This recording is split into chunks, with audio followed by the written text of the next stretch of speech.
ਧੰਨ ਵਾਹਿਗੁਰੂ ਸਾਹਿਬ ਜੀ।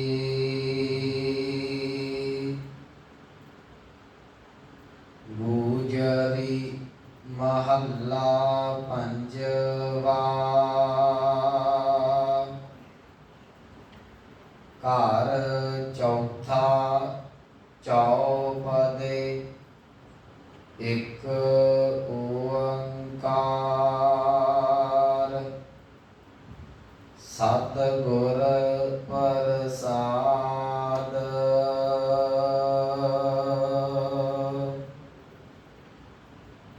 ਛਾੜ ਸਗਲ ਸਿਆਣਪਾ ਸਾਧ ਸ਼ਰਣੀ ਆਓ। ਪਾਰ ਬ੍ਰਹਮ ਪਰਮੇਸ਼ਰ ਪ੍ਰਭੂ ਕੇ ਗੁਣ ਗਾਓ। ਰੇ ਚਿਤ ਚਰਨ ਕਮਲ ਆਰਾਧ। ਸਰਬ ਸੁਖ ਕਲਿਆਣ ਪਾਵੈ ਮਿਟੈ ਸਗਲ ਉਪਾਦ।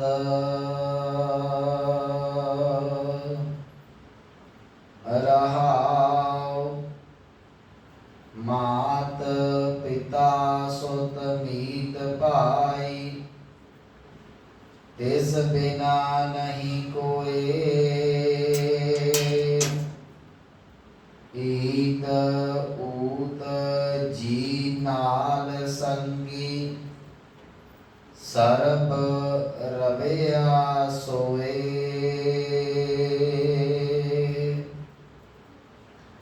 ਕੋਟ ਜਤਨ ਉਪਾਵ ਮਿਥਿਆ ਕਛ ਨਾ ਆਵੈ ਕਾਮ। ਸਾਧੂ ਸ਼ਰਨ ਨਿਰਮਲਾ ਗਤ ਹੋਏ ਪ੍ਰਭ ਕੈ ਨਾਮ। ਅਗੰਮ ਦਇਆਲ ਪ੍ਰਭੂ ਉੱਚਾ ਸ਼ਰਨ ਸਾਧੂ ਜੋਗ। ਤਿਸ ਪ੍ਰਾਪਤ ਨਾਨਕਾ ਜਿਸ ਲਿਖਿਆ ਤੁਰ ਸੰਜੋਗ। ਵਾਹਿਗੁਰੂ ਜੀ ਕਾ ਖਾਲਸਾ ਵਾਹਿਗੁਰੂ ਜੀ ਕੀ ਫਤਿਹ। ਪਰਮ ਸਨਮਾਨਯੋਗ ਸਤਿਗੁਰੂ ਗੁਰੂ ਗ੍ਰੰਥ ਸਾਹਿਬ ਮਹਾਰਾਜ ਜੀ ਦੀ ਪਾਵਨ ਹਜ਼ੂਰੀ ਦੇ ਅੰਦਰ ਸੁਭਾਏਮਾਨ ਸਤਸੰਗੀ ਜਨੋਂ, ਵਡਭਾਗੇ ਹੋ ਜੋ ਸਤਿਗੁਰਾਂ ਦੀ ਰਹਿਮਤ ਬਖਸ਼ਿਸ਼ ਹਾਸਲ ਕਰ ਰਹੇ ਜੀ। ਚੱਲ ਰਹੀ ਲੜੀਵਾਰ ਧੰਨ ਸਾਹਿਬ ਸ੍ਰੀ ਗੁਰੂ ਗ੍ਰੰਥ ਸਾਹਿਬ ਮਹਾਰਾਜ ਜੀ ਦੀ ਪਾਵਨ ਵਿਚਾਰ ਆਪ ਜੀ ਨੇ ਜੋ ਅੰਮ੍ਰਿਤ ਬਚਨ ਸਰਵਣ ਕੀਤਾ ਹੈ, ਇਸ ਦੇ ਅੰਦਰ ਧੰਨ ਗੁਰੂ ਅਰਜਨ ਸਾਹਿਬ ਮਹਾਰਾਜ ਜੀ ਬਖਸ਼ਿਸ਼ ਕਰਦੇ ਨੇ, ਹੇ ਮੇਰਿਆ ਮਨਾ, ਜੇ ਤੂੰ ਆਤਮਕ ਸੁਖ ਚਾਹੁੰਦਾ ਹੈ, ਆਤਮਕ ਆਨੰਦ ਚਾਹੁੰਦਾ ਹੈ, ਜੇ ਚਾਹੁੰਦਾ ਹੈ ਕਿ ਮੇਰਾ ਜੀਵਨ ਜਿਹੜਾ ਹੈ ਉਹ ਹਮੇਸ਼ਾ ਸਹੀ ਰਸਤੇ ਤੇ ਚੱਲਦਾ ਰਹੇ ਤੇ ਆਪਣੀਆਂ ਚਲਾਕੀਆਂ, ਆਪਣੀਆਂ ਚਤੁਰਾਈਆਂ, ਆਪਣੀਆਂ ਸਿਆਣਪਾਂ ਛੱਡ ਦੇ। ਕਿਉਂਕਿ ਆਪਣੀਆਂ ਚਲਾਕੀਆਂ ਦੇ ਨਾਲ ਜਿਹੜਾ ਆਤਮਕ ਜੀਵਨ ਉਹ ਸਫਲ ਨਹੀਂ ਹੋ ਸਕਦਾ। ਆਪਣੀਆਂ ਚਲਾਕੀਆਂ ਦੇ ਨਾਲ ਅੰਦਰ ਦਾ ਸੁੱਖ ਨਹੀਂ ਮਨੁੱਖ ਨੂੰ ਆ ਸਕਦਾ। ਸਤਿਗੁਰ ਕਹਿਣ ਲੱਗੇ, ਜੇ ਆਤਮਕ ਆਨੰਦ ਚਾਹੁੰਦਾ ਹੈ ਤੇ ਤੂੰ ਪਰਮੇਸ਼ਰ ਦਾ ਨਾਮ ਜਪ। ਪਰਮਾਤਮਾ ਦਾ ਨਾਮ ਹੀ ਜਿਹੜਾ ਹੈ ਉਹ ਸਾਰੇ ਸੁੱਖਾਂ ਦਾ ਦਾਤਾ ਹੈ ਤੇ ਪਰਮਾਤਮਾ ਦੇ ਨਾਮ ਦੇ ਵਿੱਚ ਇੰਨੀ ਕੁ ਤਾਕਤ ਹੈ ਕਿ ਉਹ ਮਨੁੱਖ ਦੇ ਹਰੇਕ ਰੋਗ ਨੂੰ ਜੜੋਂ ਕੱਢਣ ਦਾ ਜਿਹੜਾ ਹੈ ਉਹ ਤਾਕਤ ਰੱਖਦਾ ਹੈ। ਸੋ ਸਤਿਗੁਰੂ ਅੱਜ ਬਖਸ਼ਿਸ਼ ਕਰਦੇ ਨੇ, ਕਹਿਣਗੇ ਰੇ ਚਿੱਤ ਚਰਨ ਕਮਲ ਆਰਾਧ। ਕਹਿਣਗੇ ਕੌਲ ਦੇ ਫੁੱਲ ਵਰਗੇ ਪ੍ਰਮਾਤਮਾ ਦੇ ਚਰਨ, ਭਾਵ ਪਰਮੇਸ਼ਰ ਦਾ ਨਾਮ ਉਹਨੂੰ ਜਪਣਾ ਕਰ, ਸਾਧੂ ਸਰਬ ਸੁਖ ਕਲਿਆਣ ਪਾਵੈ। ਕਹਿੰਦੇ ਇਹਨੂੰ ਆਰਾਧਨ ਦੇ ਨਾਲ ਕੀ ਹੋਵੇਗਾ? ਸਾਰੇ ਸੁਖ ਅਤੇ ਆਤਮਿਕ ਅਵਸਥਾ ਬਰਕਰਾਰ, ਮੁਕਤੀ ਦੀ ਦਾਤ ਮਿਲੇਗੀ। ਮਿਟਿਆ ਸਗਲ ਉਪਾਦ, ਉਪਾਦ ਦਾ ਅਰਥ ਹੈ ਰੋਗ। ਕਹਿਣਗੇ ਹਰੇਕ ਕਿਸਮ ਦਾ ਜਿਹੜਾ ਰੋਗ ਆਤਮਾ ਤੇਰੀ ਨੂੰ ਚੰਬੜਿਆ ਹੋਇਆ ਨਾ, ਉਹ ਮਿਟ ਜਾਵੇਗਾ। ਤੇ ਮੈਂ ਪਿਛਲੇ ਦਿਨਾਂ 'ਚ ਬੇਨਤੀ ਕੀਤੀ ਸੀ, ਜਦੋਂ ਅਸੀਂ ਰੋਗ ਦੇਖਦੇ ਆ ਨਾ, ਜ਼ਿਆਦਾਤਰ ਵਿਦਵਾਨਾਂ ਨੇ 3 ਰੋਗ ਦੱਸੇ ਹੋਏ ਨੇ। ਇੱਕ ਥਾਂ ਤੇ ਗੁਰੂ ਨਾਨਕ ਸਾਹਿਬ ਮਹਾਰਾਜ ਜੀ ਨੇ 4 ਦੱਸੇ ਨੇ, ਤੇ ਤੀਸਰਾ ਬਾਣੀ ਦੇ ਵਿੱਚ ਜਿਹੜਾ ਉਹ ਸਰਬ ਰੋਗ ਦਾ ਵੀ ਜ਼ਿਕਰ ਆਇਆ। ਇੱਕ ਦੇ ਅਸੀਂ ਹਿੰਦ ਪੜ੍ਹਦੇ ਹਾਂ ਕਿ ਤੀਨੇ ਤਾਪ ਨਿਵਾਰਨ, ਹਾਰਾ ਦੁਖ ਹੰਤਾ ਸੁਖ ਰਾਸ। ਉਹ 3 ਰੋਗ ਕਿਹੜੇ ਨੇ ਜੀ? ਆਦ, ਵਿਆਦ ਤੇ ਉਪਾਦ। ਇਹਦਾ ਆਪਾਂ ਜ਼ਿਕਰ ਕੀਤਾ ਸੀ, ਮਾਨਸਿਕ, ਸਰੀਰਕ ਤੇ ਕੁਦਰਤੀ ਆਫਤਾਂ। ਉਸ ਤੋਂ ਅੱਗੇ ਗੁਰੂ ਨਾਨਕ ਸਾਹਿਬ ਮਹਾਰਾਜ ਜੀ ਨੇ ਜਿਹੜੇ ਉਹ ਰੋਗ ਦੱਸੇ ਹੋਏ ਨੇ ਕਿ ਉਹਨਾਂ ਰੋਗਾਂ ਦੇ ਵਿੱਚ ਦੁੱਖ ਵਿਛੋੜਾ, ਇੱਕ ਦੁੱਖ ਭੂਖ, ਇੱਕ ਦੁੱਖ ਸਕਤ ਵਾਰ ਜਮਦੂਤ, ਇੱਕ ਦੁੱਖ ਰੋਗ ਲੱਗੇ ਤਨ ਧਾਏ ਵੈਦ ਨਾ ਭੋਲੇ ਦਾਰੂ ਲਾਏ। ਇਹ 4 ਤਰ੍ਹਾਂ ਦੇ ਦੁੱਖ, 4 ਤਰ੍ਹਾਂ ਦੇ ਰੋਗ ਗੁਰੂ ਨਾਨਕ ਸਾਹਿਬ ਨੇ ਦੱਸੇ। ਇੱਥੋਂ ਅੱਗੇ ਜਾ ਕੇ ਬਾਣੀ ਇਹ ਗੱਲ ਕਹਿੰਦੀ ਹੈ ਕਿ ਸਰਬ ਸੁੱਖਾਂ ਕਾ ਦਾਤਾ ਸਤਿਗੁਰ। ਕਹਿੰਦੇ ਜੇ ਤੈਨੂੰ ਸਾਰੇ ਸੁੱਖ ਚਾਹੀਦੇ ਨੇ ਤੇ ਇਹਦਾ ਭਾਵ ਸਾਰੇ ਰੋਗਾਂ ਤੋਂ ਮੁਕਤੀ ਵੀ ਚਾਹੀਦੀ ਹੈ। ਤੇ ਸਾਰੇ ਰੋਗਾਂ ਦੀ ਮੁਕਤੀ ਦੀ ਜਿਹੜੀ ਦਵਾਈ ਹੈ ਉਹਨੂੰ ਗੁਰੂ ਸਾਹਿਬ ਦੀ ਬਾਣੀ ਕਹਿੰਦੀ ਹੈ ਸਰਬ ਰੋਗ ਕਾ ਔਖਦ ਨਾਮ। ਔਖਦ ਕਹਿੰਦੇ ਨੇ ਦਵਾਈ। ਜੇ ਤੂੰ ਚਾਹੁੰਦਾ ਹੈ ਕਿ ਸਾਰੇ ਪਾਸਿਓਂ ਮੈਂ ਰਾਜੀ ਹੋ ਜਾਵਾਂ, ਰੋਗ ਮੇਰੇ ਦੁੱਖ ਖਤਮ ਹੋ ਜਾਣ, ਤੇ ਸਭ ਤੋਂ ਸੌਖਾ ਤਰੀਕਾ ਤੂੰ ਪਰਮੇਸ਼ਰ ਦੇ ਨਾਮ ਦੇ ਨਾਲ ਜੁੜ। ਸੋ ਇਹ ਅੱਜ ਦੇ ਪਾਵਨ ਸ਼ਬਦ ਦਾ ਅੰਤਰੀ ਭਾਵ ਹੈ। ਆਰੰਭ ਦੇ ਵਿੱਚ ਸਤਿਗੁਰੂ ਗੁਰੂ ਅਰਜਨ ਸਾਹਿਬ ਬਖਸ਼ਿਸ਼ ਕਰਦੇ ਨੇ ਗੂਜਰੀ ਮਹੱਲਾ 5ਵਾਂ। ਗੂਜਰੀ ਰਾਗ ਦੇ ਅੰਦਰ ਗੁਰੂ ਅਰਜਨ ਸਾਹਿਬ ਮਹਾਰਾਜ ਜੀ ਦਾ ਅੰਮ੍ਰਿਤ ਬਚਨ ਹੈ ਜੀ। ਘਰ ਚੌਥਾ, ਚੌਥੇ ਘਰ ਸੁਰ ਤਾਲ ਦੇ ਵਿੱਚ ਇਹਨੂੰ ਗਾਇਨ ਕਰਨਾ ਹੈ। ਚੌਪਦੇ, ਇਹ ਅੱਜ ਤੋਂ ਚੌਪਦੇ ਜਿਹੜੇ ਸ਼ਬਦ ਨੇ ਸ਼ੁਰੂ ਹੋਣਗੇ। 4-4 ਪਦਿਆਂ ਦਾ ਇੱਕ ਸ਼ਬਦ ਹੋਵੇਗਾ। ਇੱਕ ਓੰਕਾਰ ਸਤਿਗੁਰ ਪ੍ਰਸਾਦ। ਉਹ ਅਦੁੱਤੀ ਬ੍ਰਹਮ ਪਰਮਾਤਮਾ ਅਕਾਲ ਪੁਰਖ ਵਾਹਿਗੁਰੂ ਇੱਕ ਹੈ। ਉਹਦੀ ਪ੍ਰਾਪਤੀ ਸਤਿਗੁਰਾਂ ਦੀ ਦਇਆ ਦੇ ਨਾਲ, ਸਤਿਗੁਰਾਂ ਦੀ ਕਿਰਪਾ ਦੇ ਸਦਕਾ ਹੁੰਦੀ ਹੈ। ਅੱਗੇ ਸਤਿਗੁਰੂ ਬਖਸ਼ਿਸ਼ ਕਰਦੇ ਨੇ ਛਾੜ ਸਕਲ ਸਿਆਣਪਾਂ ਸਾਧ ਸ਼ਰਣੀ ਆਓ। ਸਾਧ ਦਾ ਅਰਥ ਗੁਰੂ ਕਰਨਾ ਹੈ। ਛਾੜ ਦਾ ਅਰਥ ਹੈ ਛਾੜੇ ਦੇ, ਸਕਲ ਦਾ ਅਰਥ ਹੈ ਸਾਰੀਆਂ, ਸਿਆਣਪਾਂ ਦਾ ਅਰਥ ਹੈ ਚਤੁਰਾਈਆਂ ਜਿਹੜੀਆਂ ਤੂੰ ਚਲਾਕੀਆਂ ਵਰਤਦਾ। ਸਤਿਗੁਰੂ ਕਹਿਣਗੇ ਜੇ ਆਤਮਿਕ ਸੁੱਖ ਚਾਹੁੰਦਾ ਤੇ ਇਹ ਚਲਾਕੀਆਂ, ਸਿਆਣਪਾਂ, ਚਤੁਰਾਈਆਂ ਤੈਨੂੰ ਛੱਡਣੀਆਂ ਪੈਣਗੀਆਂ। ਇੱਕ ਗੱਲ ਯਾਦ ਰੱਖਿਓ, ਮਨੁੱਖ ਚਲਾਕ ਹੋਣਾ ਕੋਈ ਮਾੜੀ ਗੱਲ ਨਹੀਂ। ਸਿਆਣਾ ਹੋਣਾ, ਸੂਝਵਾਨ ਹੋਣਾ ਕੋਈ ਮਾੜੀ ਗੱਲ ਨਹੀਂ। ਪਰ ਤੁਹਾਡੀ ਸਿਆਣਪ ਦੇ ਨਾਲ, ਤੁਹਾਡੀ ਚਲਾਕੀ ਦੇ ਨਾਲ ਜੇ ਕਿਸੇ ਦੇ ਦਿਲ ਨੂੰ ਠੇਸ ਪਹੁੰਚਦੀ ਹੈ, ਉਹ ਮਾੜੀ ਗੱਲ ਹੈ। ਮੈਂ 1-2 ਉਦਾਹਰਨਾਂ ਦੇ ਦੇਣਾ। ਕਈ ਵਾਰੀ ਮਨ 'ਚ ਆਵੇਗਾ ਕਿ ਸ਼ਾਇਦ ਇਹ ਕਹਿ ਦਿੱਤਾ ਕਿ ਚਲਾਕੀ ਮਾੜੀ ਗੱਲ ਨਹੀਂ। ਕਈ ਵਾਰੀ ਚਲਾਕੀ ਆਪਣਾ ਬਚਾਅ ਵੀ ਕਰ ਜਾਂਦੀ ਹੈ। ਹਿਰਨ ਜਿਹੜਾ ਉਹ ਬੜਾ ਚੰਚਲ, ਬੜਾ ਚਲਾਕ ਸਮਝਿਆ ਜਾਂਦਾ। ਉਹ ਕੀ ਕਰਦਾ ਜੀ, ਜਦੋਂ ਸ਼ੇਰ ਹਿਰਨ ਦਾ ਸ਼ਿਕਾਰ ਕਰਦਾ ਹੈ ਨਾ, ਤੇ ਉਹਨੂੰ ਇੱਕਦਮ ਜੇ ਸਿੱਧਾ ਭੱਜ ਰਿਹਾ ਤੇ ਇੱਕਦਮ ਝਕਾਨੀ ਦੇ ਕੇ ਤੇ ਕਿਸੇ ਨਾ ਕਿਸੇ ਪਾਸੇ ਨੂੰ ਮੁੜ ਜਾਵੇਗਾ, ਉੱਥੋਂ ਯੂ ਟਰਨ ਮਾਰ ਲੇਗਾ ਜਾਂ ਲੈਫਟ ਜਾਂ ਰਾਈਟ ਹੋ ਜਾਏਗਾ। ਸ਼ੇਰ ਇਹਨਾਂ ਹੈ ਤੇ ਉਹ ਚਲੋ ਠੀਕ ਹੈ, ਇੱਕ ਬਹਾਦਰ ਜਾਨਵਰ ਹੈ, ਪਰ ਸ਼ੇਰ ਜਿਹੜਾ ਹੈ ਉਹ ਉਨੀ ਚਲਾਕੀ ਨਹੀਂ ਵਰਤ ਸਕਦਾ ਜਿੰਨੀ ਹਿਰਨ ਚਲਾਕੀ ਵਰਤ ਕੇ ਕਈ ਵਾਰ ਆਪਣੀ ਜਾਨ ਬਚਾ ਦਿੰਦਾ। ਕਈ ਵਾਰੀ ਸਿਆਣਪ, ਕਈ ਵਾਰੀ ਚਲਾਕੀਆਂ ਸਾਡੀਆਂ ਜਾਨਾਂ ਬਚਾ ਜਾਂਦੀਆਂ ਨੇ। ਇਹਦੇ ਵਿੱਚ ਕੋਈ ਗਲਤ ਗੱਲ ਨਹੀਂ।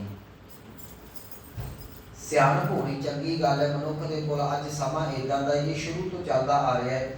ਪੁਰਾਣੇ ਸਮਿਆਂ ਦੇ ਵਿੱਚ ਜਿਸ ਬੀਬੀ ਦੇ ਕੋਲ ਸਿਆਣਪ ਨਹੀਂ ਸੀ ਹੁੰਦੀ ਤੇ ਉਹਨੂੰ ਕੁਚੱਜੀ ਕਿਹਾ ਜਾਂਦਾ ਹੁੰਦਾ ਸੀ।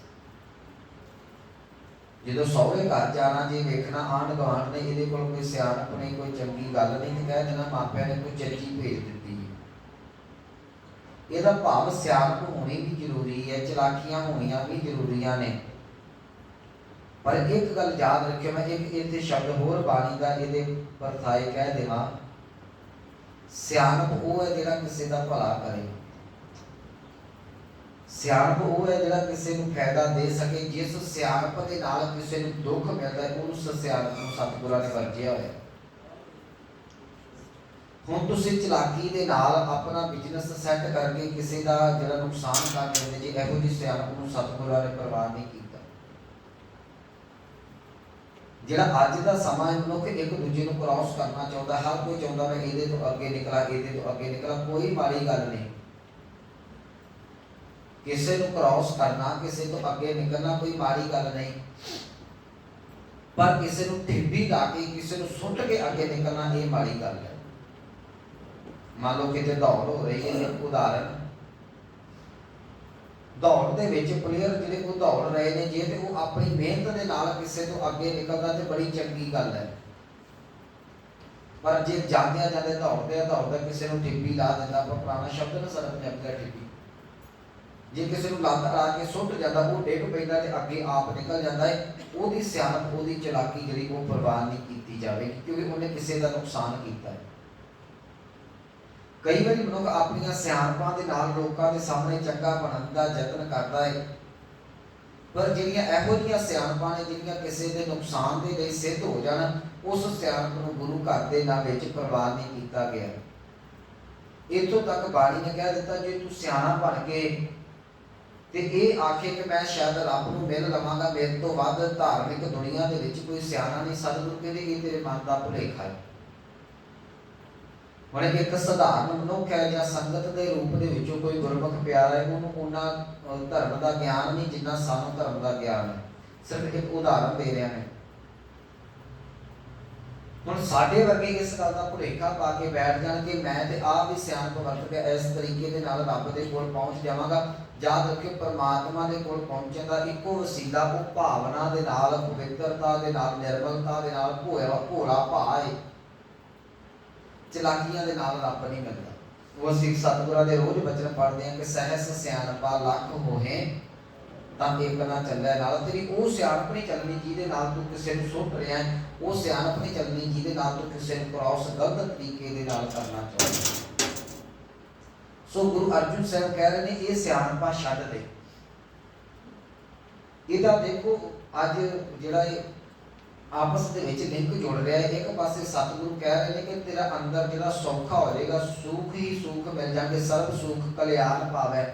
ਦੂਜੇ ਪਾਸੇ ਕਹਿੰਦੇ ਨੇ ਸਿਆਣਪਾਂ ਛੱਡ। ਇੱਕ ਗੱਲ ਯਾਦ ਰੱਖਿਓ, ਜਦੋਂ ਤੁਸੀਂ ਸਿਆਣਪਾਂ ਛੱਡ ਕੇ, ਚਲਾਕੀਆਂ ਛੱਡ ਕੇ ਰੱਬ ਵਾਲੇ ਪਾਸੇ ਜੁੜਦੇ ਜੇ ਨਾ, ਉਦੋਂ ਜਿਹੜੇ ਉਹ ਦੁੱਖ ਆਪਣੇ ਆਪ ਮਿਟਣ ਲੱਗ ਪੈਂਦੇ ਨੇ। ਉਹਦਾ ਕਾਰਨ ਅੰਮ੍ਰਿਤ ਬਾਣੀ ਦੇ ਵਿੱਚ ਸਪਸ਼ਟ ਕਰ ਦੇਵਾਂ। ਸਤਿਗੁਰੂ ਕਰਕੇ ਪਰ ਕਾ ਬੁਰਾ ਨਾ ਰੱਖੋ ਜੀਤ, ਤੁਮ ਕੋ ਦੁੱਖ ਨਹੀਂ ਪਾਏਗੀ। ਤੂੰ ਪਹਿਲਾਂ ਚਲਾਕੀ ਕਰਦਾ ਹੈ ਕਿ ਮੈਂ ਇਹਦਾ ਨੁਕਸਾਨ ਕਰਕੇ ਆਪਣਾ ਫਾਇਦਾ ਕਰਨਾ। ਜਿਹੜੀ ਤੂੰ ਉਹ ਚਲਾਕੀ ਕੀਤੀ ਹੈ ਉਸ ਵੇਲੇ ਤੇ ਤੂੰ ਮੈਦਾਨ ਦੇ ਵਿੱਚੋਂ ਜਿੱਤ ਸਕਦਾ ਹੈ, ਪਰ ਉਹ ਚੀਜ਼ ਤੈਨੂੰ ਰਾਤ ਟਿਕਣ ਨਹੀਂ ਦੇ ਸਕਦੀ। ਤੇਰੇ ਰਾਤ ਅੱਖਾਂ ਦੇ ਵਿੱਚ ਨੀਂਦ ਨਹੀਂ ਪਵੇਗੀ, ਜਾਂ ਤੈਨੂੰ ਜ਼ਿੰਦਗੀ ਵਿੱਚ ਕਿਤੇ ਨਾ ਕਿਤੇ ਚੁਭਦੀ ਰਹੇਗੀ ਮੈਂ ਆਹ ਕੁਝ ਗਲਤ ਕੀਤਾ, ਉਹਦਾ ਤੈਨੂੰ ਫਲ ਭੁਗਤਣਾ ਪੈਣਾ। ਤੂੰ ਇਹੋ ਜਿਹੀ ਸਿਆਣਪ ਨਾ ਵਰਤੀ, ਇਹੋ ਜਿਹੀ ਚਲਾਕੀ ਨਾ ਵਰਤੀ ਜਿਹਦੇ ਨਾਲ ਕਿਸੇ ਦਾ ਨੁਕਸਾਨ ਹੁੰਦਾ ਹੋਵੇ, ਜਿਹਦੇ ਨਾਲ ਕਿਸੇ ਦੀ ਹੇਠੀ ਹੁੰਦੀ ਹੋਵੇ। ਸਤਿਗੁਰੂ ਕਹਿੰਦੇ ਕਿਸੇ ਪਰਾਏ ਦਾ ਜਿਹੜਾ ਹੈ ਉਹ ਬੁਰਾ ਨਾ ਚਿੰਤਵੇ। ਬਾਣੀ ਨੇ ਤੇ ਇੱਥੋਂ ਤੱਕ ਸਾਨੂੰ ਅੰਦਰ ਆਤਮਿਕ ਆਨੰਦ ਦੇਣ ਵਾਸਤੇ ਕਿਹਾ ਹੈ ਜੀ। ਅੰਮ੍ਰਿਤ ਬਾਣੀ ਦਾ ਫੈਸਲਾ ਹੈ ਕਿ ਫਰੀਦ ਸਾਹਿਬ ਦਾ ਸ਼ਲੋਕ ਹੈ, ਫਰੀਦਾ ਜੋਤ ਹੈ ਮਾਰ ਮੁਕੀਆਂ ਤਿੰਨ ਨਾ ਮਾਰੈ, ਭੁਮ ਆਪ ਰਹਿ ਘਰ ਜਾਈਏ ਪੈਰ ਤੇ ਨਾ ਦੇ ਚੁੱਕ। ਕਹਿ ਲਗੇ ਜੇ ਕੋਈ ਤੇਰੇ ਨਾਲ ਆਣ ਕੇ ਕੋਈ ਬਾਤ ਘਾਟ ਵੀ ਕਰਦਾ ਹੈ ਨਾ, ਤਾਂ ਵੀ ਨਿਮਰਤਾ ਦੇ ਨਾਲ ਰਹਿ। ਇਹਨਾਂ ਸਿਆਣਪਾਂ ਨੂੰ, ਇਹਨਾਂ ਚਲਾਕੀਆਂ ਨੂੰ ਇੱਕ ਪਾਸੇ ਰੱਖ ਦੇ। ਜਦੋਂ ਤੁਸੀਂ ਕਿਸੇ ਦਾ ਬੁਰਾ ਸੋਚਦੇ ਜੇ ਨਾ, ਹਰੇਕ ਚੀਜ਼ ਦਾ ਪ੍ਰਭਾਵ ਹੈ। ਜੇ ਤੁਸੀਂ ਦਾਨ ਪੁੰਨ ਕਰਦੇ, ਜੇ ਮੈਂ ਬੜੀ ਵਾਰੀ ਕਹਿੰਦਾ, ਉਹਦਾ ਵੀ ਤੁਹਾਨੂੰ ਫਲ ਮਿਲਦਾ ਹੈ, ਇਹਦੇ 'ਚ ਕੋਈ ਸ਼ੱਕ ਨਹੀਂ। ਜੇ ਦਾਨ ਪੁੰਨ ਦਾ ਫਲ ਮਿਲਦਾ ਹੈ, ਸੇਵਾ ਦਾ ਫਲ ਮਿਲਦਾ ਹੈ, ਸਿਮਰਨ ਦਾ ਫਲ ਮਿਲਦਾ ਹੈ, ਸਤ ਸੰਗਤ ਦਾ ਫਲ ਮਿਲਦਾ ਹੈ, ਤੇ ਜਿਹੜਾ ਅਸੀਂ ਆਣ ਕੇ ਕਿਸੇ ਦੇ ਨਾਲ ਬਾਹਰ ਠੱਗੀ ਮਾਰਦੇ ਆ, ਧੋਖਾ ਕਰਦੇ ਆ, ਆਪਣੇ ਬੋਲਾਂ ਦੇ ਨਾਲ ਕਿਸੇ ਦਾ ਦਿਲ ਦਿਖਾਉਂਦੇ ਆ, ਕਿਸੇ ਨੂੰ ਨੀਵਾਂ ਦਿਖਾਉਣ ਦਾ ਯਤਨ ਕਰਦੇ, ਉਹਦਾ ਸਾਨੂੰ ਫਲ ਨਹੀਂ ਮਿਲੇਗਾ। ਜਾਂ ਤੇ ਇੱਕ ਪਾਸੇ ਸਮਝ ਲਓ ਕਿ ਚੰਗੇ ਕਰਮਾਂ ਦਾ ਫਲ ਵੀ ਫਿਰ ਮਾਰਿਆਂ ਦਾ ਵੀ ਨਹੀਂ ਮਿਲੇਗਾ, ਤੇ ਜੇ ਚੰਗੇ ਕਰਮਾਂ ਦਾ ਫਲ ਲੱਭਦੇ ਫਿਰਦੇ ਜੇ ਤੇ ਯਾਦ ਰੱਖਿਓ ਜਿਹੜੇ ਮਾੜੇ ਕਰਮ ਕਰਕੇ ਤੁਸੀਂ ਆ ਰਹੇ ਜੀ ਉਹਨਾਂ ਦਾ ਵੀ ਫਲ ਤੁਹਾਨੂੰ ਬਰਾਬਰ ਹੀ ਮਿਲਣਾ ਹੈ। ਇਸ ਕਰਕੇ ਤੂੰ ਆਪਣੀਆਂ ਸਿਆਣਪਾਂ ਛੱਡ ਦੇ। ਅੱਜ ਗੁਰੂ ਅਰਜਨ ਸਾਹਿਬ ਕਹਿਣਾ ਇਹ ਚਾਹ ਰਹੇ ਨੇ, ਕਹਿੰਦੇ ਤੂੰ ਆਪਣੀਆਂ ਸਿਆਣਪਾਂ ਛੱਡ ਦੇ ਕਿ ਰੱਬ ਤੱਕ ਕਿੱਦਾਂ ਪਹੁੰਚਣਾ ਹੈ। ਆਪਣੀਆਂ ਸਿਆਣਪਾਂ ਛੱਡ ਦੇ ਤੂੰ ਸੌਖਾ ਕਿੱਦਾਂ ਹੋਣਾ ਹੈ। ਉਸ ਪਰਮਾਤਮਾ ਤੇ ਆਸ ਰੱਖ। ਜਦੋਂ ਸਿਆਣਪਾਂ ਛੱਡ ਕੇ ਸਿਮਰਨ ਕਰੇਗਾ ਉਹਦੇ ਤੇਰੇ ਅੰਦਰ ਚਿੰਤਾ ਛੱਡ ਕੇ ਤੇ ਉਹਦਾ ਚਿੰਤਨ ਟਿਕ ਜਾਵੇਗਾ। मैं ये फिर दोबारा रिपीट कर देना शब्द, सियाणपा छड्ड के जिस वेले तुसी सिमरन करोगे परमात्मा के भाणे नूं सत्य करके मन्नोगे, सियाणप दे विचों चिंता पैदा होती है। ते याद रखियो समर्पण दे विचों परमात्मा के चरणों दे विच जुड़न दे नाल शरण दे विच जाण दे नाल उहदा नाम दा जिहड़ी लाग लगदी है, चिंतन पैदा हुंदा है। सियाणप दे नाल मनुख धोखा खांदा है, सिमरन के नाल जिहड़ा वो परमात्मा के नाम के नाल जुड़ जाता है। सो अज गुरु अर्जन साहब कह रहे हैं छाड़ सगल सियाणपां, कहते आ सारियां सियाणपां जिहड़ियां तू चुक्की फिरदा है ना कि इस तरीके दे नाल मैं कामयाब हो जाऊंगा, इस तरीके दे नाल मैं रब तक पहुंच जाऊंगा, इस तरीके दे नाल दुनिया के इस कोने दे विच पहुंच जाऊंगा। कहते एक बिल्कुल एक गल दा झूठ है। इत्थे मेरे एक पंक्ति याद आ गई कह के मैं अगे चलदा। जिन्ना क सतगुरां ने अज तक ज्ञान बख्शिया है, जो मैनू अज तक समझ आई है ना, तुसीं जिन्नियां मर्जी सियाणपां अपने निजी जिंदगी दे विच भी वरत लो। बाणी कहती है सबनी इशारा मारियां करता करे सो होए। ये आसा दी वार दे विच श्लोक आया सी जी, बदी सो वजग नानका सच्चा वेख्या सोए। वो परमात्मा ने मर्यादा बन्नी हुई है जो उन्हें रूटीन के नाल बनाई जे साडी जिंदगी च चलदी पई है। कई बारी मनुख दी सियाणपां घड़ियां घड़ाइयां उत्थे ही रह जांदियां ने, परमात्मा की तो की कुछ करके रख देंदा। सियाणप करोगे तो चिंता ही पैदा होगी, मैं आ सोचा सी ते होया क्यों नहीं। जे रब दे शुक्र दे विच जुड़ोगे तो रब याद रखियो अमृत बाणी की एक होर पंक्ति है कि अचिंत काम करे प्रभ तिनके। रब उन्हां दे अचिंत दा अर्थ जिहड़े साडे चेते दे विच नहीं कदी सोचिया भी सी मेरे नाल भी इदां होएगा, रब वो भी कर्म करके वो भी काम करके तुहाडे सामने रख दिंदा है। किहदे जिहड़ा रब दे भाणे नूं सत्य करके मनना शुरू कर दिंदा। वदी सो वजग नानका, जो परमात्मा की बनी हुई मर्यादा वो चलती पई है। सच्चा वेख्या सोए, वो परमात्मा बैठा साडे अंदर सारे देख रहा है। सबनी इशारा मारियां असीं तरी उगतियां जुगतियां ते सारे लाउने हैं ना। हर कोई मनुख एक दूजे तो अगे निकलना चाहता है, हर कोई मनुख जिंदगी दे विच कामयाबी चाहता है, हरेक मनुख जिहड़ा वो चंगा बनना चाहता है, हरेक मनुख मान इज्जत सत्कार चाहता है। पर असल दे विच हुंदा वो ही करता करे सो कोई। जिंदगी च याद रखियो होना वो है जो करतार पिया करता है। इस करके तुसीं चिंता छड्ड के परमात्मा का चिंतन कर लवो ते गुरु अर्जन साहब अज कह रहे हैं तुहाडा हिरदा सुखी हो जाएगा। साडा चिंता का विषय ही ये है कि जो मैं सोचिया सी वो क्यों नहीं हो रहा। मैं अपनी सियाणप दे नाल सोचिया सी, पर परमात्मा की अपनी मौज है। तू परमात्मा दे अगे कुछ नहीं कर सकता। जिस ठाकुर से ना ही चारा तेरा ओहदा काहदा चारा चल जाएगा अगे, कोई हीला थोड़ी लाभ थोड़ी लेगा रब ने। जिस ठाकुर से ना ही चारा ताको कीजै साध नमस्कारा, जो वो दे रहा है। ये कुछ समा पहला ना पिछले जी इश्तिहार काफ़ी छपे बड़े थावां ते वंडे गए, वो अज तक भी चलता है। तो कोई भी साडी कौम च नवां कोई शोर शा शुरली छड्ड दे ना, असीं उधर नूं भज्जण लग पैंदे हैं। वो 3 लाइनां अक्सर वंडियां गईयां, छाप के बहुत गिनती दे विच वंडिया गया जी। उस सुख वेले शुकराना, दुख वेले अरदास ते हर वेले सिमरन। पर ये जीवन दे विच सुख वेले शुकराना नहीं, ये गुरु का सिख अमृत बाणी कहती ये दुख दे विच भी शुकराना करता है। मैं उदाहरण बाणी दियां नहीं करना, पता नहीं असी कई लोगों के मगर ना लगिए बाणी के विचों वेखिए। बाणी कहती है जे दुख भी आउंदा है कि तेरा दुख भूख सत मार अगे की है ये भेदात तेरी। जे तू दुख भी मैनू देना है, जे सुख देह तो तुझे आराधी दुख की तुझे ध्याई। मैं दुख विच भी तेनू ध्यावांगा। मैं उस वेले दुख वेले कली अरदास नहीं, दुख वेले भी शुकराना करांगा। दाता जो तू दिता है मेरे वास्ते वो ही चलता है। गल्ला सिख सुख वेले शुकराना नहीं करता। जे 4 पुत आनंदपुर साहिब की धरती के उत्ते खेडते हैं, गुरु कलगीधर पातशाह महाराज जी उस दिन भी रब का शुकराना करते हैं। जिस दिन 2 साहिबजादे चमकौर की गली के विच शहीद हो जाते हैं, गुरु कलगीधर पातशाह उस दिन भी शुकराना करते। सिख की जिंदगी हरेक वार शुकराने के नाल जुड़ी हुई है। मैं एक उदाहरण दे के अपने विषय वाल आवां। ਤੁਸੀਂ ਇੱਕ ਅੰਮ੍ਰਿਤ ਬਾਣੀ ਪੜ੍ਹਦੇ ਜੇ ਆਨੰਦ ਸਾਹਿਬ, ਉਹਦੀਆਂ 6 ਪੌੜੀਆਂ ਹਰ ਥਾਂ ਤੇ ਪੜ੍ਹੀਆਂ ਜਾਂਦੀਆਂ ਨੇ, ਪਹਿਲੀਆਂ 5 ਦੇ ਇੱਕ ਅੰਤਰੇ। ਕਦੀ ਸੋਚਿਆ ਤੁਸੀਂ ਉਹਦੇ ਅਰਥ ਕੀ ਨੇ? ਆਨੰਦ ਦਾ ਅਰਥ ਖੁਸ਼ੀ, ਖੇੜਾ। ਘਰ 'ਚ ਬੱਚੇ ਦਾ ਜਨਮ ਹੋਇਆ ਤੇ ਆਨੰਦ ਸਾਹਿਬ ਪੜ੍ਹ ਦਿੱਤਾ, ਆਨੰਦ ਭਇਆ ਮੇਰੀ ਮਾਏ ਸਤਿਗੁਰੂ ਮੈਂ ਪਾਏ। ਵਿਆਹ ਹੋਇਆ ਤੇ ਤਾਂ ਵੀ ਆਨੰਦ ਸਾਹਿਬ ਪੜ੍ਹ ਦਿੱਤਾ। ਖੁਸ਼ੀ ਦੇ ਕਰਮ ਹੋਏ ਤੇ ਆਨੰਦ ਸਾਹਿਬ ਪੜ੍ਹ ਦਿੱਤਾ। ਪਰ ਜੇ ਰੱਬ ਦੇ ਭਾਣੇ ਦੇ ਨਾਲ ਉਸੇ ਬੱਚੇ ਦੀ ਲਾਸ਼ ਗੋਦ ਦੇ ਵਿੱਚ ਆ ਜਾਂਦੀ ਹੈ ਗੁਰੂ ਦਾ ਸਿੱਖ, ਤਾਂ ਵੀ ਆਨੰਦ ਸਾਹਿਬ ਹੀ ਪੜ੍ਹਦਾ ਹੈ।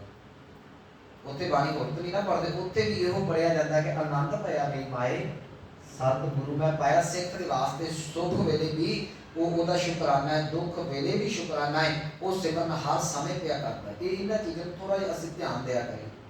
ਮੇਰੇ ਕਹਿਣ ਦਾ ਭਾਵ ਇਹਨਾਂ ਕਿ ਜੇ ਤੂੰ ਅੰਦਰੋਂ ਸੌਖਾ ਹੋਣਾ ਚਾਹੁੰਦਾ ਹੈ, ਅੱਜ ਸਤਿਗੁਰੂ ਕਹਿ ਰਹੇ ਨੇ ਸਰਬ ਸੁਖ ਕਲਿਆਣ ਪਾਵੈ। ਸਾਰੇ ਸੁਖ ਆਤਮਿਕ ਅਵਸਥਾ ਕਿਵੇਂ ਬਣਨੀ ਹੈ, ਕਿਵੇਂ ਕਲਿਆਣ ਦਾ ਅਰਥ ਮੁਕਤੀ ਕਿਵੇਂ ਮਿਲਣੀ ਹੈ। ਕਹਿ ਲਗੇ ਆਰੰਭ ਦੇ ਵਿੱਚ ਛਾੜ ਸਗਲ ਸਿਆਣਪਾਂ, ਆਪਣੀਆਂ ਸਿਆਣਪਾਂ ਛੱਡ ਦੇ। ਅਸੀਂ ਤੇ ਗੁਰੂ ਘਰ ਦੇ ਵਿੱਚ ਵੀ ਸਿਆਣਪਾਂ ਲਾਈਆਂ ਹੋਈਆਂ ਨੇ। ਮੈਂ 40 ਦਿਨ ਜਾਵਾਂਗਾ ਜਿੱਥੋਂ 40 ਹਿੱਸੇ ਚੱਲੇ ਹੋਏ ਨੇ।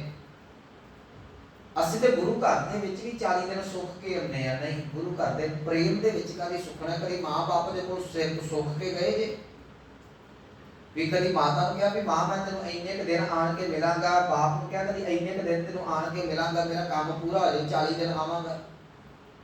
ਅਗਲੀ ਜਵਾਬ ਦੇਵੇਗੀ ਕਿ ਜਿਸ ਦਿਨ ਤੈਨੂੰ ਬੋਲਣਾ ਨਹੀਂ ਸੀ ਆਉਂਦਾ, ਜਿਸ ਦਿਨ ਤੈਨੂੰ ਤੁਰਨਾ ਨਹੀਂ ਸੀ ਆਉਂਦਾ, ਜੇ ਤੈਨੂੰ ਉਸ ਦਿਨ ਮੈਂ ਸਾਂਭਿਆ ਸੀ ਤੇ ਅੱਜ 40 ਦਿਨ ਕਿੱਧਰੋਂ ਆ ਗਏ। ਜਿਸ ਪਰਮਾਤਮਾ ਨੇ ਮਾਤ ਗਰਭ ਮੈਂ ਆਪਨ ਸਿਮਰਨ ਦੇ ਤਹਿ ਤੂੰ ਰਾਖਣ ਹਾਰੇ, ਜੀ ਉੱਥੇ ਤੁਹਾਨੂੰ ਬਚਾਇਆ, ਹੁਣ ਤੁਸੀਂ ਉਹਦੇ ਨਾਲ ਡੀਲ ਕਰਦੇ ਜੀ ਕਿ ਅਸੀਂ 40 ਦਿਨ ਆਵਾਂਗੇ। ਸੋ ਸਤਿਗੁਰੂ ਕਹਿਣਗੇ ਤੂੰ ਆਪਣੀਆਂ ਸਿਆਣਪਾਂ ਛੱਡ ਦੇ, ਆਪਣੀ ਸਿਆਣਪ ਵਰਤਦਾ, ਆਹ ਕੰਮ ਛੱਡ ਇਦਾਂ ਹੋ ਜਾਏਗਾ ਤੇ ਰੱਬ ਮਿਲ ਜਾਏਗਾ। ਨਹੀਂ, ਸਤਿਗੁਰੂ ਕਹਿਣਗੇ ਛਾੜ ਸਗਲ ਸਿਆਣਪਾਂ, ਤੂੰ ਇੱਕ ਕੰਮ ਕਰ, ਸਾਧ ਸ਼ਰਣੀ ਆਓ। ਸਾਧ ਦਾ ਅਰਥ ਮੈਂ ਕੀਤਾ ਆਰੰਭ ਦੇ ਵਿੱਚ ਗੁਰੂ, ਗੁਰੂ ਦੀ ਸ਼ਰਨ ਦੇ ਵਿੱਚ ਆ ਜਾ। ਸ਼ਰਨ ਦੇ ਵਿੱਚ ਆਉਣ ਦਾ ਮਤਲਬ ਹੀ ਤੇਰਾ ਸਮਰਪਣ ਹੈ। ਅਸੀਂ ਗੁਰੂ ਕੋਲ ਆਉਂਦੇ ਹਾਂ ਨਾ, ਮੱਥਾ ਟੇਕਦੇ ਹਾਂ। ਇਹ ਬਾਹਮਣਵਾਦ ਵਾਲਾ ਤੇ ਇੱਥੇ ਮੱਥਾ ਹੈ ਨਹੀਂ ਵੀ ਇੱਥੇ ਆ ਕੇ ਇਦਾਂ ਹੀ ਮੱਥਾ ਟੇਕਣਾ। ਚਲੋ ਮੈਂ ਬੜੀ ਵਿਸ਼ਾ ਛੇੜਿਆ ਅੱਜ ਉਦਾਹਰਨ ਦੇ ਦੇਣਾ ਸਿਰ। ਇੱਥੇ ਮੱਥਾ ਟੇਕਣ ਦਾ ਮਤਲਬ ਸਮਰਪਣ ਕਰਨਾ ਹੈ। ਇਦਾਂ ਦਾ ਕੋਈ ਮਸਲਾ ਨਹੀਂ ਕਿ ਤੁਸੀਂ ਜੇ ਐਸੇ ਤਰੀਕੇ ਨਾਲ ਮੱਥਾ ਟੇਕਣਾ, ਜਾਂ ਡੰਡਾਉਤ ਲੰਮੇ ਪੈ ਕੇ ਹੀ ਮੱਥਾ ਟੇਕਣਾ, ਜਾਂ ਕਈ ਤਰੀਕੇ ਨਾਲ ਟੇਕਿਆ ਜਾਂਦਾ ਹੈ। ਮੈਂ ਉਸ ਦਿਨ ਵੀ ਕਿਹਾ ਸੀ ਕਈਆਂ ਨੂੰ, ਅੱਜ ਕੱਲ੍ਹ ਤੇ ਕਈਆਂ ਦੇ ਬਹੁਤਿਆਂ ਦੇ ਗੋਡੇ ਤੇ ਦੂਜੀ ਡਿਕਸ ਹਿੱਲਦੀ ਪਈ ਹੈ, ਮੱਥਾ ਬਹੁਤੇ ਕੋ ਟੇਕੇ ਨਹੀਂ ਜਾਂਦਾ। ਮੱਥਾ ਟੇਕਣ ਦਾ ਭਾਵ ਸੀ ਮੈਂ ਸਮਰਪਣ ਕਰਦਾ ਹਾਂ। ਸਾਮਤ ਦੇਹੋ ਦਇਆਲ ਪ੍ਰਭ ਜਿਤ ਤੂੰ ਮੈਂ ਅਰਾਧਾ, ਆ ਮੱਥਾ ਟੇਕਣ ਦਾ ਭਾਵ ਸੀ ਮੈਂ ਆਪਣੀ ਮੱਤ ਤੇਰੇ ਚਰਨਾਂ 'ਚ ਰੱਖ ਦਿੱਤੀ, ਇਹਨੂੰ ਆਪਣੇ ਕੋਲ ਰੱਖ ਭੈੜੀ ਮੱਤ ਨੂੰ। ਹੁਣ ਉਹ ਮੱਤ ਮੈਨੂੰ ਦੇ ਦੇ ਜਿਹਦੇ ਨਾਲ ਮੈਂ ਇਸ ਤੇਰੇ ਘਰ ਦੇ ਵਿੱਚੋਂ ਚੰਗੀ ਮੱਤ ਲੈ ਕੇ ਸਮਾਜ ਦੇ ਵਿੱਚ ਚੰਗਾ ਜੀਵਨ ਜੀ ਸਕਾਂ। ਆ ਮੱਥਾ ਟੇਕਣ ਦਾ ਭਾਵ ਹੈ। ਸਤਿਗੁਰੂ ਕਹਿੰਦੇ ਸਿਆਣਪਾਂ ਛੱਡ ਕੇ ਗੁਰੂ ਕੋਲ ਆ, ਗੁਰੂ ਕੋਲ ਆ ਕੇ ਸਮਰਪਣ ਕਰਦੇ ਆਪਣਾ ਆਪ। ਮੈਂ ਪਰਸੋਂ ਇੱਕ ਉਦਾਹਰਨ ਦਿੱਤੀ ਸੀ, ਸਮਰਪਣ ਮੁਰਦੇ ਦੇ ਵਾਂਗ ਕਰਨਾ ਹੈ। ਮੁਰਦਾ ਕੀ ਹੁੰਦਾ ਹੈ? ਮੁਰਦਾ ਹੋਏ ਮੁਰੀਦ ਨਾਲ ਗੰਨੀ ਹੋਣਾ। ਮੈਂ ਉਸ ਦਿਨ ਇੱਕ ਉਦਾਹਰਨ ਦਿੱਤੀ ਸੀ, ਮੁਰਦੇ ਨੂੰ ਛਾਵੇਂ ਰੱਖੋ, ਧੁੱਪੇ ਰੱਖੋ, ਜਿੱਥੇ ਮਰਜ਼ੀ ਰੱਖ ਲਓ, ਉਹਨੂੰ ਕੋਈ ਫਰਕ ਨਹੀਂ ਪੈਂਦਾ। ਜਿਸ ਦਿਨ ਤੂੰ ਆ ਕੇ ਗੁਰੂ ਦੇ ਸਿਧਾਂਤ ਨੂੰ ਮੰਨਣ ਲੱਗ ਪਿਆ, ਜੋ ਗੁਰੂ ਨੇ ਕਿਹਾ, ਜੇ ਗੁਰੂ ਨੇ ਸੁੱਖ ਕਹਿ ਦਿੱਤਾ ਤੈਨੂੰ ਸੱਤ ਹੈ, ਜੇ ਦੁੱਖ ਕਹਿ ਦਿੱਤਾ ਤਾਂ ਵੀ ਤੇਰੇ ਵਾਸਤੇ ਸੱਤ ਹੈ, ਜੇ ਗੁਰੂ ਨੇ ਦਿਨ ਕਹਿ ਦਿੱਤੀ, ਰਾਤ ਕਹਿ ਦਿੱਤੀ, ਤੇਰੇ ਵਾਸਤੇ ਸੱਤ ਹੈ। ਯਾਦ ਰੱਖੀ ਤਰ੍ਹਾਂ ਹਿਰਦਾ ਸੌਖਾ ਹੋ ਜਾਏ। ਤੂੰ ਸਰੈਂਡਰ ਕਰ ਗੁਰੂ ਦੇ ਅੱਗੇ, ਪਰਮਾਤਮਾ ਦੇ ਅੱਗੇ ਝੁਕਣ ਦਾ ਯਤਨ ਕਰ। ਕਹਿਣਗੇ ਛਾੜ ਸਗਲ ਸਿਆਣਪਾਂ ਸਾਧ ਸ਼ਰਣੀ ਆਓ। ਗੁਰੂ ਦੀ ਸ਼ਰਨ ਦੇ ਵਿੱਚ ਆਣ ਕੇ ਹੁਣ ਕਰਨਾ ਕੀ ਹੈ? ਆਣ ਕੇ ਗੱਲਾਂ ਨਹੀਂ ਕਰਨੀਆਂ, ਆਣ ਕੇ ਇੱਧਰ ਉੱਧਰ ਨਹੀਂ ਤੱਕਣਾ। ਕੀ ਕਰਨਾ ਜੀ? ਆਣ ਕੇ ਪਾਰ ਬ੍ਰਹਮ ਪਰਮੇਸ਼ਰ, ਉਹ ਪਾਰ ਬ੍ਰਹਮ ਅਕਾਲ ਪੁਰਖ ਵਾਹਿਗੁਰੂ, ਉਹ ਪਰਮੇਸ਼ਰ ਪ੍ਰਭੂ ਕੇ ਗੁਣ ਗਾਓ। ਉਸ ਪਰਮਾਤਮਾ ਦੇ ਤੁਸੀਂ ਆਣ ਕੇ ਇੱਥੇ ਗੁਣ ਗਾਓ। ਗੁਣ ਦਾ ਅਰਥ ਉਹਦੀਆਂ ਸਿਫਤਾਂ, ਉਹਦੀਆਂ ਸਿਫਤਾਂ ਕਰਦੇ 3-4 ਤਰੀਕੇ ਨੇ, ਬਾਣੀ ਦੇ ਰਾਹੀਂ, ਕੀਰਤਨ ਦੇ ਰਾਹੀਂ, ਕਥਾ ਦੇ ਰਾਹੀਂ, ਸਿਮਰਨ ਦੇ ਰਾਹੀਂ ਤੇ ਗੁਰ ਇਤਿਹਾਸ ਦੇ ਰਾਹੀਂ। ਪਾਠ ਕੀਤਾ ਜਾਂਦਾ ਹੈ ਗੁਰੂ ਘਰ 'ਚ, ਕੀਰਤਨ ਹੁੰਦਾ ਹੈ, ਕਥਾ ਹੁੰਦੀ ਹੈ, ਸਿਮਰਨ ਹੁੰਦਾ ਹੈ, ਤੇ ਜਿਵੇਂ ਢਾਡੀ ਵਾਰਾਂ ਜਾਂ ਕੋਈ ਸ਼੍ਰੀ ਵਾਰਾਂ ਹੁੰਦੀਆਂ ਨੇ, ਇਹਨਾਂ 'ਚ ਗੁਰ ਇਤਿਹਾਸ ਸੁਣਾਇਆ ਜਾਂਦਾ। ਤੇਰੀ ਸੁਰਤ ਗੁਰੂ ਦੇ ਸ਼ਬਦ ਨੂੰ, ਸਿਧਾਂਤ ਨੂੰ, ਉਸ ਨੂੰ ਸੁਣੇ। ਜਾਂ ਤੂੰ ਕੀਰਤਨ ਕਰ ਜਾਂ ਸੁਣ, ਕਥਾ ਕਰ ਜਾਂ ਸੁਣ। ਮੈਂ ਕਰ ਰਿਹਾ, ਤੁਸੀਂ ਸੁਣ ਰਹੇ ਹੋ। ਇਹ ਗੁਰੂ ਦੇ ਗੁਣ ਨੇ। ਪਾਠ ਕਰ ਜਾਂ ਸੁਣ, ਸ਼ਰਨ ਦੇ ਵਿੱਚ ਆ ਕੇ ਆ ਕੁਝ ਕਰਨਾ ਹੈ। ਤੇ ਮੈਂ ਪਿਛਲੇ ਦਿਨਾਂ 'ਚ ਕਿਹਾ ਸੀ ਮੈਨੂੰ ਬੜੀ ਮੁਸ਼ਕਲ ਆਉਂਦੀ ਹੈ ਜਦੋਂ ਕਿਸੇ ਨੂੰ ਥੋੜੀ ਜਿਹੀ ਤਿੱਖੀ ਗੱਲ ਕਹਿ ਦੇਵਾਂ ਤੇ ਨਾਲ ਹੀ ਲਾਵੇਂ ਮਿਲਣ ਲੱਗ ਪੈਂਦੇ ਨੇ। ਇੱਕ ਗੱਲ ਯਾਦ ਰੱਖਿਓ, ਜੇ ਗੁਰੂ ਘਰ 'ਚ ਆਣ ਕੇ ਅਸੀਂ ਗੱਲਾਂ ਹੀ ਮਾਰਦੇ ਰਹੇ ਇਹ ਤੋਂ ਕੁਝ ਨਹੀਂ ਸਿੱਖ ਕੇ ਜਾਵਾਂਗੇ। ਇੱਕੋ ਉਦਾਹਰਨ ਦੇ ਦੇਣਾ, ਇੱਕ ਬੱਚਾ ਸਕੂਲ ਦੇ ਵਿੱਚ, ਕਾਲਜ, ਯੂਨੀਵਰਸਿਟੀ ਦੇ ਵਿੱਚ ਜਾਂਦਾ ਹੈ, ਉੱਥੇ ਲੈਕਚਰ ਜਿਹੜਾ ਹੈ ਉਹ ਲੈਕਚਰ ਲਾਈ ਜਾਵੇ, ਪ੍ਰੋਫੈਸਰ ਲੈਕਚਰ ਲਾ ਰਿਹਾ ਹੈ, ਅਸੀਂ ਬਹਿ ਕੇ ਗੱਪਾਂ ਮਾਰਦੇ ਹੋਈਏ ਜਾਂ ਫਿਰ ਅਸੀਂ ਕਹਾਂਗੇ ਪ੍ਰੋਫੈਸਰ ਕਮਲਾ ਜਾਂ ਅਸੀਂ ਕਮਲੇ। ਇਹੋ ਮਸਲਾ ਨਾ ਵੀ ਉਧਰ ਕੁਛ ਹੋ ਰਿਹਾ, ਅਸੀਂ ਕੁਛ ਪੇ ਕਰਦੇ। ਸੰਗਤ ਦਾ ਸਿਧਾਂਤ ਹੈ, ਸੰਗਤ ਦੇ ਵਿੱਚ ਆਣ ਕੇ ਇੱਥੇ ਬਹਿ ਕੇ ਸੋਚ ਜੋ ਹੋ ਰਿਹਾ। ਜੇ ਨਹੀਂ ਹੋ ਰਿਹਾ ਤਾਂ ਤੂੰ ਆਪ ਕਰ। ਜਿਸ ਵੇਲੇ ਜਿਵੇਂ ਦੁਪਹਿਰ ਵੇਲੇ ਕੁਛ ਨਹੀਂ ਹੁੰਦਾ, ਤੁਸੀਂ ਆਓ ਆ ਕੇ ਬਹਿ ਕੇ ਸਿਮਰਨ ਕਰੋ, ਆ ਕੇ ਬਹਿ ਕੇ ਗੁਟਕਾ ਸਾਹਿਬ ਪੜ੍ਹ ਕੇ ਬਾਣੀ ਪੜ੍ਹੋ। ਜੋ ਗੁਰੂ ਘਰ 'ਚ ਚੱਲਦਾ ਉਹਦੇ ਮੁਤਾਬਕ ਅਸੀਂ ਜੀਵਨ ਨੂੰ ਤੋਰੀਏ। ਸਤਿਗੁਰੂ ਕਹਿਣਗੇ, ਇਹ ਗੁਰੂ ਸਾਹਿਬ ਦੱਸ ਰਹੇ ਨੇ ਜੀ, ਪਾਰ ਬ੍ਰਹਮ ਪਰਮੇਸ਼ਰੋ ਪ੍ਰਭੂ ਕੇ ਗੁਣ ਗਾਓ। ਆਣ ਕੇ ਕਹਿੰਦੇ ਪ੍ਰਮਾਤਮਾ ਦੇ ਗੁਣ ਇਹਨਾਂ ਤਰੀਕਿਆਂ ਦੇ ਨਾਲ ਗਾਏ ਜਾ ਸਕਦੇ ਨੇ। ਰੇ ਚਿੱਤ, ਚਿੱਤ ਦਾ ਅਰਥ ਮਨ ਕਰ ਲਿਆ ਜਿਸੋ ਕਰੋ। ਰੇ ਚਿੱਤ ਚਰਨ ਕਮਲ ਆਰਾਧ, ਕਹਿੰਦੇ ਪ੍ਰਮਾਤਮਾ ਦੇ ਕੌਲ ਦੇ ਫੁੱਲ ਵਰਗੇ ਚਰਨ ਨੇ ਨਾ, ਬੜੇ ਮੁਲਾਇਮ। ਬੜੀ ਬੜੀ ਬਾਣੀ ਦੇ ਵਿੱਚ ਨਾ ਕਮਲ ਦਾ ਫੁੱਲ ਤੇ ਸਤਿਗੁਰਾਂ ਦੇ ਚਰਨ ਦੀ ਤੁਲਨਾ ਦਿੱਤੀ ਹੋਈ ਹੈ। ਮੈਂ ਇੱਕ ਦਿਨ ਸੋਚ ਰਿਹਾ ਸੀ, ਕਿਤੇ ਤੁਹਾਨੂੰ ਕਮਲ ਦਾ ਫੁੱਲ ਮਿਲੇ ਜਾਂ ਚਲੋ ਕਿਤੇ ਬਗੀਚੇ ਦੇ ਵਿੱਚੋਂ ਗੁਲਾਬ ਦਾ ਫੁੱਲ ਹੀ ਮਿਲ ਜੇ ਨਾ, ਉਹਨੂੰ ਤੋੜਿਓ।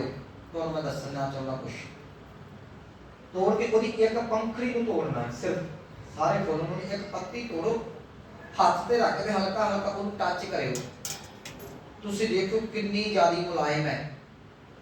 ਉਹਦੀ ਮੁਲਾਇਮਤਾ ਨੂੰ ਤੁਸੀਂ, ਹੋ ਸਕਦਾ ਤੁਹਾਡੇ 'ਚ ਕੋਈ ਰਾਈਟਰ ਵੀ ਬੈਠਾ ਹੋਵੇ, ਉਹਨੂੰ ਤੁਸੀਂ ਸ਼ਬਦਾਂ ਦੇ ਵਿੱਚ ਨਹੀਂ ਬਿਆਨ ਕਰ ਸਕਦੇ, ਇੰਨੀ ਪਰਮਾਤਮਾ ਨੇ ਉਹਦੇ ਵਿੱਚ ਜਿਹੜੀ ਉਹ ਮੁਲਾਇਮਤਾ ਪਾਈ ਹੋਈ ਹੈ।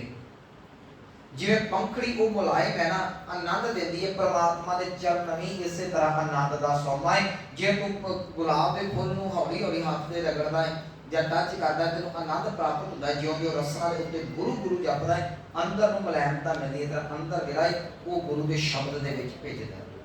ਕਹਿੰਦੇ ਰੇ ਚਿੱਤ ਚਰਨ ਕਮਲ ਆਰਾਧ। ਅੱਜ ਦੇ ਕੌਲ ਦੇ ਫੁੱਲ ਵਰਗੇ ਕੋਮਲ ਕੋਮਲ ਚਰਨ ਨੇ, ਭਾਵ ਪਰਮਾਤਮਾ ਦਾ ਨਾਮ, ਉਹਨੂੰ ਆਰਾਧਨਾ, ਉਹਨੂੰ ਜਪਨਾ ਕਰ। ਕੀ ਮਿਲੂਗਾ? ਸਰਬ ਸੁਖ ਕਲਿਆਣ ਪਾਵੈ, ਸਾਰੇ ਸੁਖ। ਕਲਿਆਣ ਦਾ ਅਰਥ ਕੀਤਾ ਮੈਂ ਮੁਕਤੀ, ਅਤੇ ਮੁਕਤੀ ਮਿਲ ਜਾਵੇਗੀ। ਮਿਟੈ ਸਗਲ ਉਪਾਦ, ਉਪਾਦ ਦਾ ਅਰਥ ਆਪਾਂ ਆਰੰਭ ਦੇ ਵਿੱਚ ਕੀਤਾ ਸੀ ਰੋਗ। ਜਿੰਨੇ ਦਿਨ ਰੋਗ ਚੰਬੜੇ ਹੋਏ ਨੇ, ਜਿਵੇਂ ਮੈਂ ਜ਼ਿਕਰ ਕੀਤਾ ਆਦਿ ਵਿਆਧੀ ਉਪਾਦੀ, ਜਿੰਨੇ ਵੀ ਰੋਗ ਨੇ ਸਰੀਰਕ ਮਾਨਸਿਕ ਕੁਦਰਤੀ ਆਪਦਾ, ਉਹ ਸਾਰੇ ਇਸ ਸਿਮਰਨ ਦੀ ਬਰਕਤ ਦੇ ਨਾਲ ਲੱਥ ਜਾਣਗੇ। ਰਹਾਓ ਮਾਤ ਪਿਤਾ ਸੁਤ ਮੀਤ ਭਾਈ, ਇਹ ਰਿਸ਼ਤੇ ਨੇ। ਤੇ ਮਾਂ ਪਿਓ, ਸੁਤ ਦਾ ਅਰਥ ਹੈ ਪੁੱਤਰ, ਮੀਤ ਦਾ ਅਰਥ ਹੈ ਮਿੱਤਰ, ਭਾਈ ਦਾ ਅਰਥ ਹੈ ਭਰਾ। ਮਾਂ ਪਿਓ, ਪੁੱਤ, ਭਰਾ ਤੇ ਦੋਸਤ, ਇਹਨਾਂ ਨੇ ਅਖੀਰਲੇ ਸਮੇਂ ਤੇਰਾ ਸਾਥ ਨਹੀਂ ਦੇਣਾ। ਤਿਸ ਬਿਨਾ ਨਹੀਂ ਕੋਏ, ਇਸ ਦਾ ਅਰਥ ਉਸ ਪਰਮਾਤਮਾ, ਉਸ ਪਰਮਾਤਮਾ ਤੋਂ ਬਿਨਾ ਆ ਰਿਸ਼ਤੇ ਜਿਹੜੇ ਤੇਰੇ ਸਭ ਤੋਂ ਨਜ਼ਦੀਕ ਦੇ ਨੇ ਨਾ, ਯਾਦ ਰੱਖੀ ਇਹਨਾਂ ਨੇ ਵੀ ਸਾਥ ਨਹੀਂ ਦੇਣਾ। ਇੱਥੇ ਮੈਂ ਬੜੀ ਬੜੀ ਵਿਚਾਰ ਕੀਤੀ ਹੈ, ਸਮਾਂ ਆਵੇਗਾ ਇਹ ਸਾਰੇ ਸਾਥ ਛੱਡ ਜਾਂਦੇ ਜੀ। ਬੜਿਆਂ ਲੋਕਾਂ ਦੇ ਨਾਲ ਇਦਾਂ ਹੋਇਆ, ਕੁਦਰਤੀ ਆਫਤ ਆ ਗਈ, ਕੋਈ ਸਰੀਰਕ ਬਿਮਾਰੀ ਆ ਗਈ ਜਾਂ ਆਰਥਿਕ ਪ੍ਰੋਬਲਮ ਆ ਗਈ, ਭੈਣ ਭਰਾ ਆਪਣੇ ਸਾਥ ਛੱਡ ਜਾਂਦੇ ਨੇ। ਸਤਿਗੁਰੂ ਕਹਿੰਦੇ ਹਮੇਸ਼ਾ ਨਾਲ ਨਿਭਣ ਵਾਲਾ ਪਰਮਾਤਮਾ ਦਾ ਨਾਮ ਹੈ, ਤਿਸ ਬਿਨਾ ਨਹੀਂ ਕੋਏ। ਈਤ ਊਤ ਜੀ ਨਾਲ ਸੰਗੀ, ਸਰਬ ਰਵਿਆ ਸੋਏ। ਇਹਦੇ ਅਗਲੇ ਅਰਥ ਕਰ ਲਾਂਗੇ। ਸਰਬ ਰਵਿਆ, ਉਹ ਪਰਮਾਤਮਾ ਹਰ ਥਾਂ ਦੇ ਉੱਤੇ ਵਿਆਪਕ ਹੈ। ਸੋਏ ਇਹ ਪ੍ਰਣਾਮ ਦੇ ਤੌਰ ਤੇ ਵੇਖਾਂਗੇ, ਵਿਆਕਰਨ ਚ ਪ੍ਰਣਾਮ ਦਾ ਕਰਾਂਗੇ, ਫਿਰ ਬਣ ਜਾਏਗਾ ਉਹ। ਸੋਏ ਦਾ ਅਰਥ ਕਰਾਂਗੇ ਉਹ। ਕਹਿੰਦੇ ਉਹ ਪਰਮਾਤਮਾ ਜਿਹੜਾ ਸਰਬ ਵਿਆਪਕ ਹੈ, ਉਹ ਤੇਰੇ ਨਾਲ ਇੱਥੇ ਵੀ ਜਿੰਦ ਦੇ ਨਾਲ ਤੇਰੇ ਸਾਥੀ ਹੈ, ਤੇ ਉੱਥੇ ਦਾ ਅਰਥ ਪਰਲੋਕ ਦੇ ਵਿੱਚ ਵੀ ਸਾਥੀ ਹੈ। ਇਉਂ ਅਰਥ ਕਰਾਂਗੇ ਈਤ ਊਤ ਜੀ ਨਾਲ ਸੰਗੀ, ਉਹ ਪਰਮਾਤਮਾ ਇੱਥੇ ਅਤੇ ਉੱਥੇ ਤੇਰੀ ਜਿੰਦ ਦੇ ਨਾਲ ਹਮੇਸ਼ਾ ਰਹਿੰਦਾ ਹੈ। ਸਰਬ ਰਵਿਆ ਸੋਏ, ਉਹ ਪਰਮਾਤਮਾ ਹਰ ਥਾਂ ਦੇ ਉੱਤੇ ਸਰਬ ਵਿਆਪਕ ਹੈ। ਕੋਟ ਜਤਨ ਉਪਾਵ ਮਿਥਿਆ, ਤੂੰ ਕਰੋੜਾਂ ਹੀ ਯਤਨ ਪਿਆ ਕਰਨਾ ਹੈ ਕਿ ਮੇਰਾ ਅੰਦਰ ਪਵਿੱਤਰ ਹੋ ਜਾਵੇ। ਤੂੰ ਤੀਰਥਾਂ ਤੇ ਨਹਾਉਣਾ ਹੈ, ਕਿਤੇ ਜਾਣਾ ਹੈ, ਅੰਦਰ ਨੂੰ ਟਿਕਾ ਆ ਜਾਵੇ। ਕਦੀ ਕਿਤੇ ਸਤਸੰਗਤ ਜਾਣਾ ਹੈ, ਕਦੀ ਮੈਡੀਟੇਸ਼ਨ ਕਰਨਾ ਹੈ, ਤੇ ਕਦੀ ਆਪਣੇ ਮਨ ਦੀ ਸ਼ਾਂਤੀ, ਕਦੀ ਕੁਝ ਥਾਂ ਥਾਂ ਤੋਂ ਲੱਭਦਾ ਹੈ ਨਾ। ਕੋਟ ਜਤਨ ਉਪਾਵ ਜਿੰਨੇ ਵੀ ਕਰਦਾ, ਮਿਥਿਆ, ਮਿਥਿਆ ਦਾ ਅਰਥ ਵਿਅਰਥ ਨੇ, ਸਾਰੇ ਹੀ ਵਿਅਰਥ ਨੇ। ਕਛ ਨਾ ਆਵੇ ਕੰਮ, ਬਹੁਤਾ ਕੁਛ ਕੋਲ ਨਹੀਂ ਮਿਲਦਾ। ਜਿਹੜੇ ਲੋਕ ਮੈਡੀਟੇਸ਼ਨ ਦਾ ਲੈਕਚਰ ਵੀ ਦਿੰਦੇ ਨੇ ਨਾ, ਉਹ ਵੀ ਕਈ ਵਾਰੀ ਮੈਂਟਲੀ ਅਪਸੈਟ ਹੋਏ ਤੇ ਸੋਚ ਸੋਚ ਕੇ ਮੈਂ ਇਹ ਤੋਂ ਅੱਗੇ ਕੀ ਬੋਲਾਂਗਾ।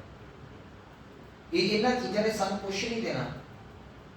ਸੌਖਾ ਕੀ ਹੈ? ਸਤਿਗੁਰੂ ਕਹਿ ਲਗੇ ਸਾਧੂ ਸ਼ਰਨ ਸਾਧੂ ਨਿਰਮਲਾ, ਕਹਿੰਦੇ ਪਰਮਾਤਮਾ ਦੇ ਗੁਰੂ ਦੇ ਚਰਨ, ਗੁਰੂ ਦੀ ਸ਼ਰਨ, ਆ ਜਿਹੜੀ ਸਤ ਸੰਗਤ ਇਹ ਸਭ ਤੋਂ ਚੰਗੀ ਹੈ ਤੇ ਇਹਦੇ ਵਿੱਚ ਆਇਆ ਮਨੁੱਖ ਆਤਮਿਕ ਤੌਰ ਤੇ ਪਵਿੱਤਰ ਹੋ ਜਾਂਦਾ ਹੈ।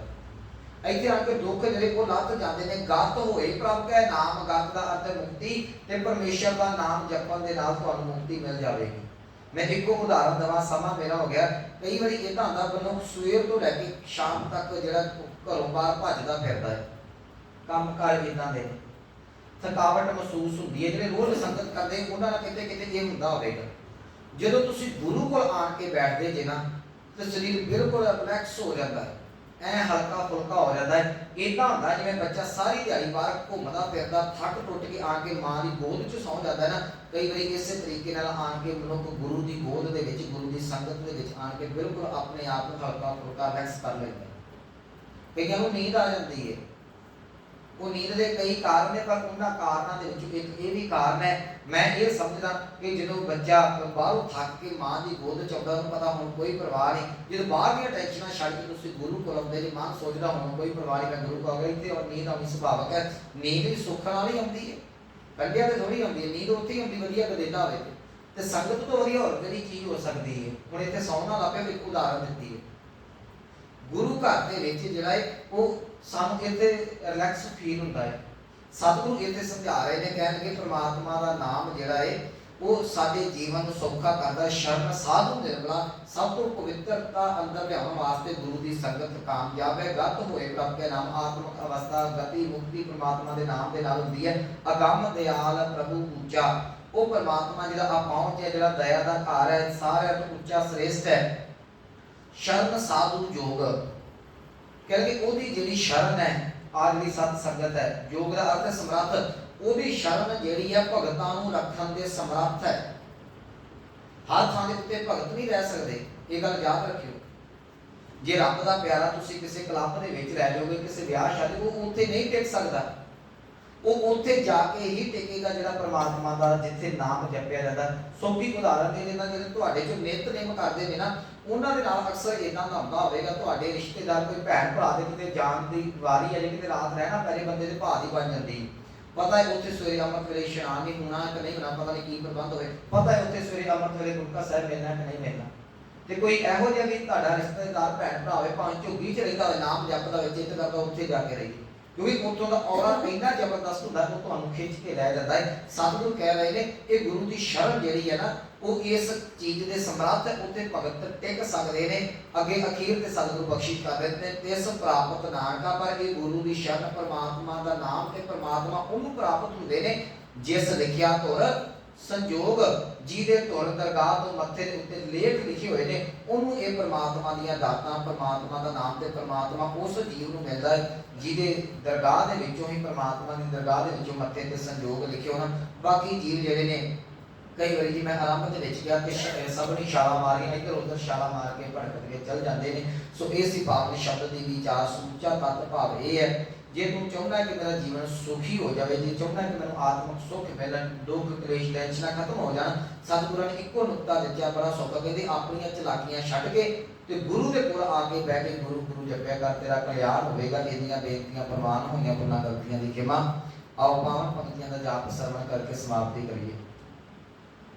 ਅਗੰਮ ਦਿਆਲ ਪ੍ਰਭੂ ਉੱਚਾ, ਸ਼ਰਨ ਸਾਧੂ ਜੋਗ, ਤਿਸ ਪ੍ਰਾਪਤ ਨਾਨਕਾ, ਜਿਸ ਲਿਖਿਆ ਧੁਰ ਸੰਜੋਗ। ਵਾਹਿਗੁਰੂ ਜੀ ਕਾ ਖਾਲਸਾ, ਵਾਹਿਗੁਰੂ।